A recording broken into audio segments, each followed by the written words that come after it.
Hi guys! Panoorin niyo ako umakyat. Pero? Okay. Here we go! Uy naman! Bakit nga ba mahalaga ang asignaturang Pilipino sa atin? Una, ang wika...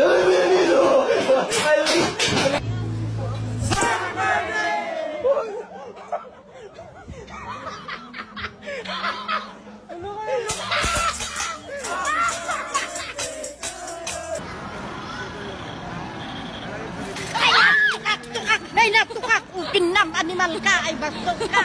Ang iyong buhok ay puputi na rin. Sabay tayong nangangaraw. Apang! May mag-hi ka nga kay Kirby. Ay!